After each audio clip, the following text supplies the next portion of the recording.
This is your reminder that the BBC has yet to address the consistent transphobic leanings in its news coverage, and while the team behind Doctor Who is not connected to this in any way since this is a BBC-owned property, I'm going to keep pointing it out until the problem gets resolved. Links in a pinned comment below if you don't know what I'm talking about. I'll stop saying it when it stops being a problem. Look, sometimes the past just ain't what it used to be.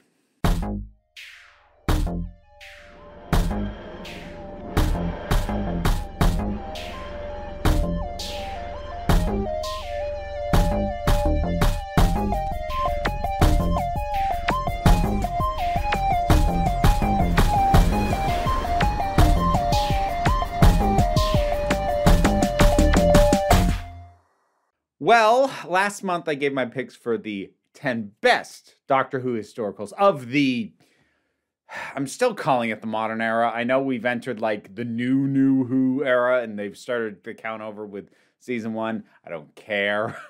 This is still the modern era because I'm lumping it all together starting from 2005 forward. So I gave my picks for the best historicals. One of these days I will have seen enough of classic that I feel like I can safely include it. I'm not there yet. I'm going to have to redo like almost every list once that actually happens. But I also promised in that video that I would talk about the worst historicals. Now, a little bit like that other video, the metric is a little bit different from how it is normally. While my own personal enjoyment of these episodes is absolutely going to be a factor, it is not the sole measure. Since I'm judging these as historicals, actual historical accuracy, how much it kind of pulls you into that, world and setting and the people, that does impact where things land. Meaning, things that do that worse, that's going to count against them more than if I were just ranking these based solely off my own preferences. So we're going to start with number 10, which means the least worst, and get to the best worst. Most worst. Worstest? Ah, whatever. It's bad. Number 10. The Witchfinders. I debated on the placement of this. I considered putting it a little bit higher on the list. The main reason it's this low is there's potential here. This Jodie Whittaker, Chris Chibnall era story set during witch hunts in the UK's history, this absolutely had potential. And honestly, it wouldn't even take that many tweaks to make it quite good. The main one being, get the aliens out of this. Aliens can often be the downfall of a lot of the historical set episodes, often because they will derail whatever is going on with the actual historical figures, and that is absolutely the case here. King James isn't even really allowed to be the character. He just has to spout all the primary facts you would learn about King James from your history class or the Wikipedia entry. I was raised by regents. One was assassinated, one died in battle, and another died in suspicious circumstances. And all the dynamics of these people as there's the push and the pull and the concern about is what we're doing right, and the combat and the conflict between gender and power structure and everything. It's there, and there's almost something there with it until it all gets dropped because aliens showed up. The Morag, I think they're called. When they show up, the entire thing, the wind just gets knocked out of it and it kind of farts its way to an ending. Just this could have been something. It was almost something, but it's just not. Number 9, Empress of Mars. This one's a little weird because it's kind of a historical, but also kind of not, because it's definitely set at a historical point in time, but it's also set on Mars, where humans have yet to go, and definitely didn't go back during the colonial era, but that is at least an interesting premise. This sort of Jules Verne's era kind of feel of traveling to Mars and bringing that colonialist mindset to it. There's some stuff to be explored there.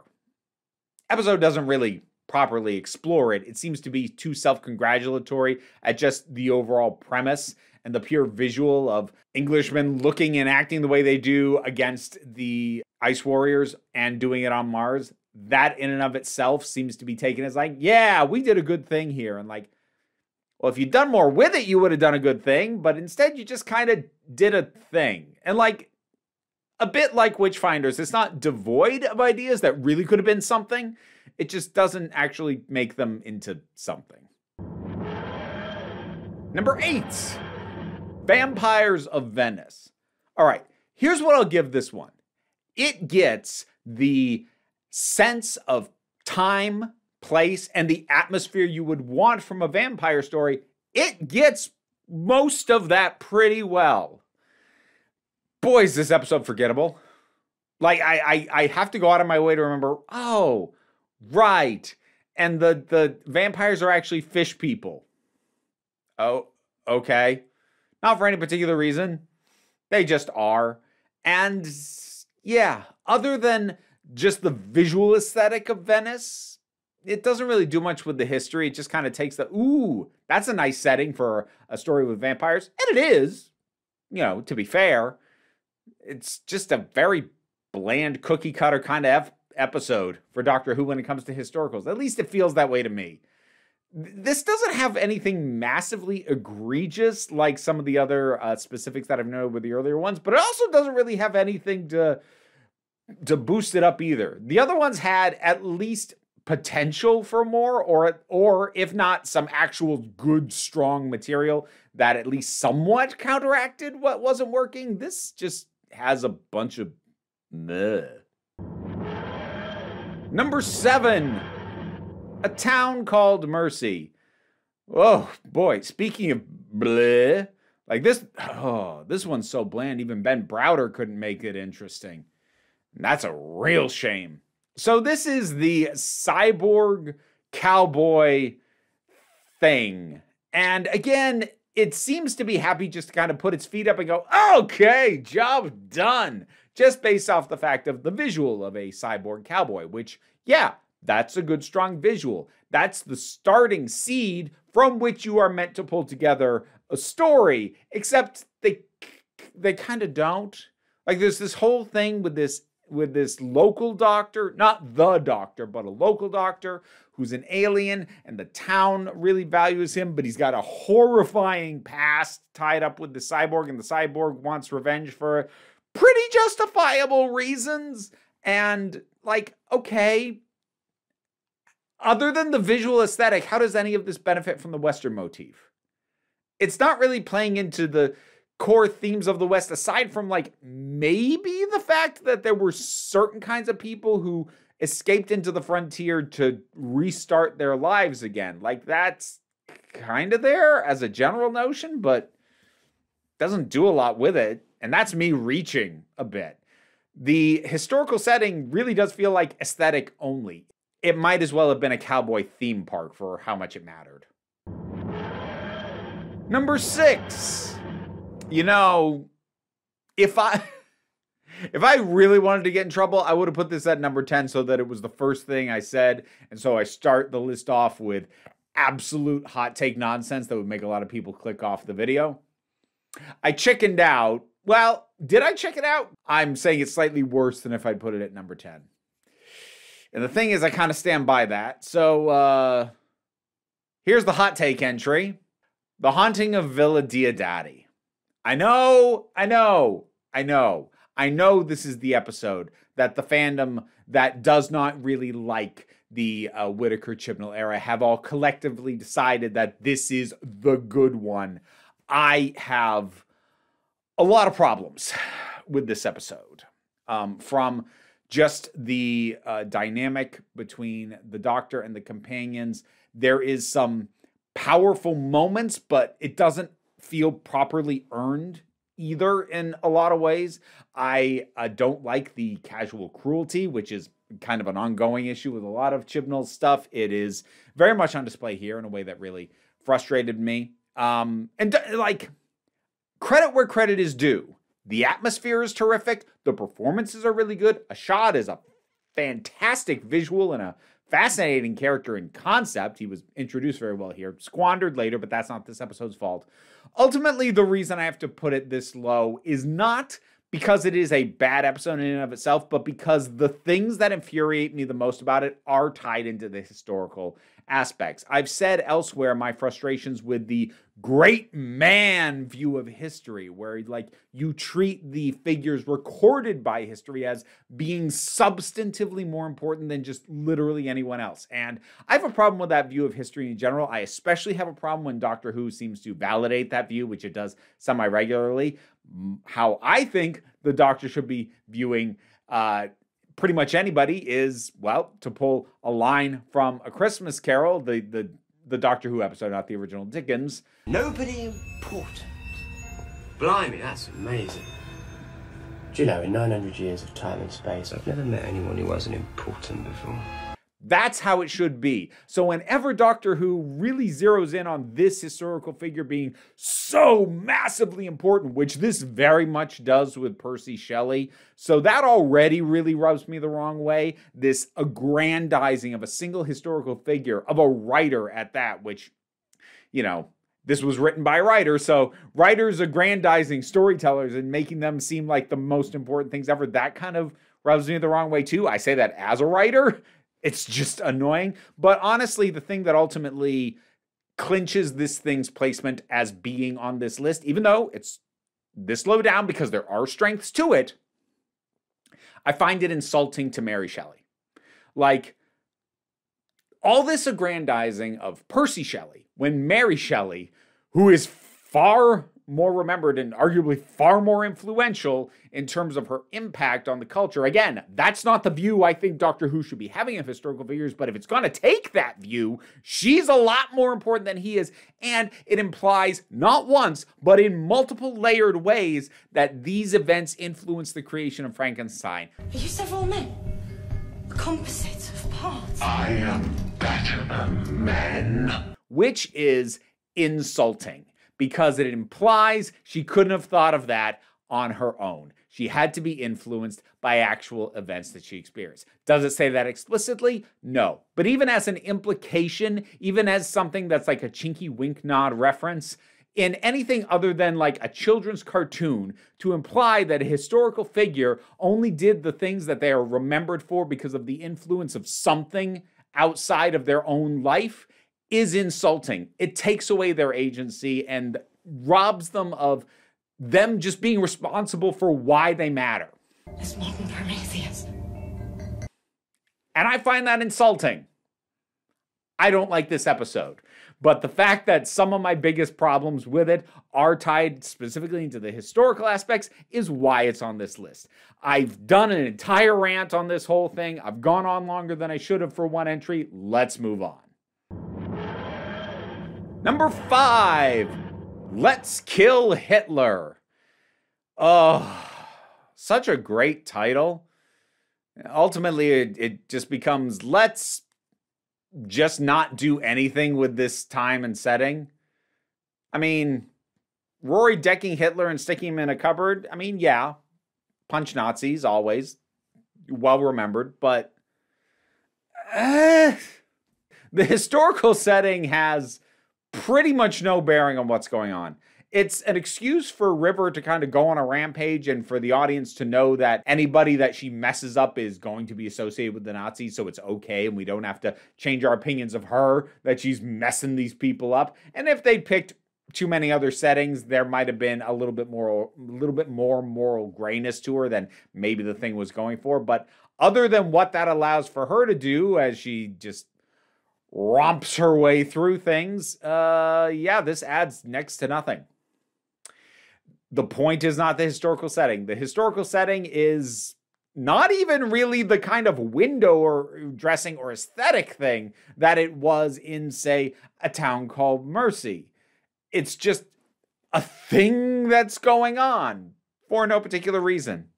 It really does feel like Moffat came up with that title and like, that's how he's going to end the cold open, is somebody saying that phrase. You've got a time machine, I've got a gun. What the hell? Let's kill Hitler. And then just wrote something that doesn't really have anything to do or connect with that, but was too in love with that idea to just drop it. So, yeah, it's a historical. you'd be forgiven for forgetting that if not for the title. The title does kind of remind people that, yeah, okay, yeah, that is a historical. But if the title wasn't that, you might honestly forget. Because what there is in this episode that is good or fun, and there is some stuff, it's completely devoid of the setting and the time. Number 4, Eaters of Light. You want to talk about bland and forgettable. How forgettable is this episode? When I did my full ranking of every episode of Modern Era Doctor Who, I literally forgot to put this one on the list. That's how forgettable this was. There's a couple of cute moments with some of the interactions, and, you know, the general idea of the Doctor finding out what happened to the Lost Legion. Okay, that's, again, a starting idea. A lot of these have, like, quick elevator pitches that aren't terrible. You know, there's something to be done with that, but they're just... almost nothing is done with that. We have the Romans, we have the Picts, and they don't like each other, except there's monsters, and so they come together as you would expect. And yeah, that's what? That's 40 some odd minutes. Cool, let's wrap it up. That's what it feels like. It feels like every scene is just trying to kill a couple more minutes until they can run the credits. That is the overall feel of this thing. It doesn't do a ton to capture the time. Like, the most thing that the time period lends is just that, you know, nobody around them is going to have modern technology on hand. You know, it's antiquated weapons and whatnot. But other than that, the time period doesn't really factor into things very much. It's just the time period that they happen to land in. As I said, it's just forgettable. Like, I can't remember it well enough to even criticize it more than I already have. So I guess we'll move on. Number 3, Daleks in Manhattan. I said a lot of the other ones had a lot of potential, you know, ideas, elevator pitches even, that would have been like, ooh, yeah, that could be something. I don't know how this one got past the pitch. I mean, it's in the title. Daleks in Manhattan. Okay. And they're pushing for the building of the Empire State Building. Okay. And they have captured a bunch of people displaced by the Depression and turned them into pig mutants. Okay. And they're going to merge a human being with a Dalek and create a weird hybrid. And the tentacles on his head are going to look kind of like dicks. Maybe not. Maybe no.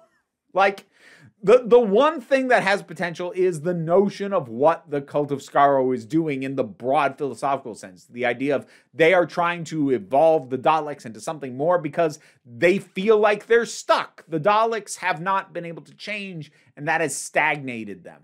That is an interesting idea. And the concept of a human Dalek hybrid is not an idea completely without some possibility to it. The visualization of it, no. But like as a notion, like, oh, maybe, but all of that has nothing to do with the historical setting whatsoever. It just doesn't. You could have told that story literally anytime, any place. Yeah, and Andrew Garfield's in the supporting cast. You'd be forgiven for forgetting that because he doesn't get to do much. I remember Tallulah, but it's just because her accent was so painfully bad. The actual couple of interesting ideas that might have been something could have happened literally in any setting. So, yeah, this, I mean, the only one I technically named was the first part of the two-parters, but like this and Evolution of the Daleks, treating it as one thing, oh, no. No, honey, no. Number 2, The Idiot's Lantern. This one might be a slight surprise to anyone who is a regular viewer of this channel because The Idiot's Lantern is my single most hated piece of Doctor Who media I have ever seen. I think it is the worst episode, definitely of the modern show, and even taking into account the Big Finish that I have listened to and the classic era episodes I have seen, this is the worst thing that Doctor Who has ever made. and I stand by that feeling, and that feeling has not changed. So you might find yourself wondering, why is it at number 2? Because focusing on it as a historical, it's not as bad. Now, all the other stuff that has always been wrong with this, especially, and I will underline this as many times as I have to, especially the ending, which is not only bad and offensive, it is dangerous. The closing message of this episode is legitimately harmful, but its actual depiction of the time period isn't terrible. I mean, the patriarch of this family is an absolute walking cartoon, and yes, I know people from the UK have told me, there actually are guys like that around here. And I'm sure there are. There are also Americans who are actually the kind of, oh, howdy, we're going to go get McDonald's kind of thing that I see in caricatures done by folks in the UK and whatnot. Yeah, we do sometimes have people like that, but that's also doesn't change the fact that you are presenting more of a cartoon than a human being. Even if there are actual people like that, you didn't sell the character as being a person. He's just a walking, bellowing cartoon.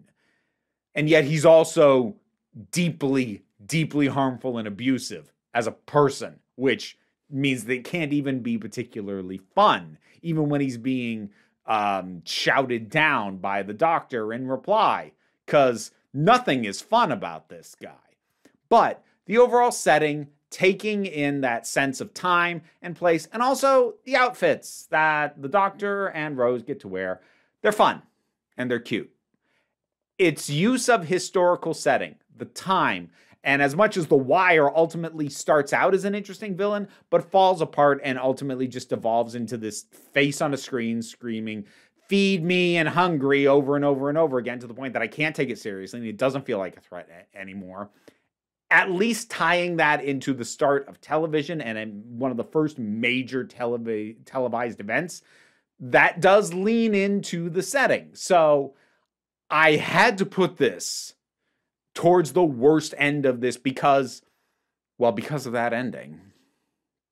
And as a reminder, the episode ends with the verbally and physically and emotionally abusive man having been ejected from his home, and he has not been out of the house for 2 minutes. And Rose Tyler tells a teenage boy, Tommy, go off then. to go to his abusive father, who, if he was ever going to have a shot at ever getting better, needs time to realize the weight and the gravity and the problems with what he did and to make an effort to get better. Before there has even been a chance for him to even start doing that, Rose Tyler pushes a child, a minor, someone who is not an adult, to go and maintain a connection with his abuser. And I get why Rose does that. Rose has her daddy issues. I buy that as a character she would do that. But the Doctor doesn't say anything. The Doctor doesn't stop her. And the music and the visual framing make it look like it's a good idea, and it's not. You do not send an abuse victim back to their abuser. F you for advising that and framing it like a good thing. But because the purpose of this list is to focus on these not as general episodes, and this ends up at number 2 because of how strong my personal opinion is, I am still ultimately trying to factor in their value or credence as historicals and historically set episodes. I am trying to have that have some decent weight. And knowing that that aspect is one of the better aspects of this, I can't, for the purposes of this particular list, in good conscience, put it at number 1. I want to, but I kind of can't. So what does get number 1? Well, it's not an episode as bad as this, at least not in my opinion. But as far as a historical episode, oh boy. Number 1. Legend of the Sea Devils. I was kind of nice to this episode. Well, at least nicer than most people at the time that it initially aired. I think partly because I didn't have the same level of expectation a lot of people had of it. I mean, granted, like, it feels like a bog standard filler episode. The fact that it's a special is very strange. But I like the Sea Devils. I like pirates. And I kind of let myself get wrapped up into it a little bit. Oh, also, side note, the fact that I just like pirates as a thing is why Curse of the Black Spot isn't on here. If other people want to put that in their bottom 10, I ain't got to fight you on it. But I'm a sucker for pirates. But the Sea Devils and the pirates together cannot save this. And what's the clincher for this? What's the thing that ultimately makes this worse than any of the others in terms of its historical aspects? Well, it has to do with what I realized about some of the characters in it when I did my second viewing. So we have Zheng Yisao, otherwise sometimes known as Madame Ching, who is a real-life historical figure. She was a pirate captain. She was a badass. And she is introduced here to then ultimately play second fiddle to a guy that the show made up. She takes a back seat for the development, focus, and aggrandizement of a guy that, so far as my research could find, is not real, was not an actual historical figure, but who takes over the story and who gets the big hero moments and is talked up at least as much as she is, and he's not even real. You had a really cool, real-life, historical figure right there, and you underutilize and sideline her for the sake of a guy you made up. What are we doing? At that point, don't use her. Just get rid of her and just have it be completely just your made-up characters. Because to put in a fascinating real-life historical figure like that and then casually just kind of nudge her out of the way to highlight somebody who wasn't real, what are we even doing here? What is the point of this? If you're going to set it in that time period, it'd be nice if you could stick to some actual figures. Because, like, we know the events aren't going to be historically accurate. It's Doctor Who and there are Sea Devils. We know it won't be accurate as far as the events goes, but you could have at least given proper recognition to the actual historical figures that you feature. And if you're not going to do that, don't put her in it. So the fact that she's there and gets sidelined for this guy, because I don't know, I guess because the story they came up with wouldn't have functioned with her in the role that he had, even though the role that he has is actually way more important to the narrative that's actually being told. So just don't have her there. You know how I mentioned that the thing with Mary Shelley was insulting? So's this. More so, I would say. Because she doesn't even need to be here. And yet they still find a way to make her feel, not nearly as important. This guy, though, this guy that we frickin' made up. Oh, come on.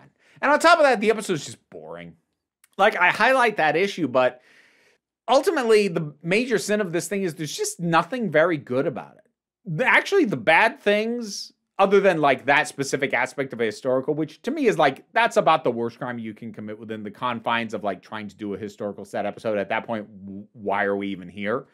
But setting that aside, there's nothing really horrifyingly bad about it. There's also literally nothing good about it. I couldn't tell you what the highlight is. Even Idiot's Lantern, which is an episode I loathe.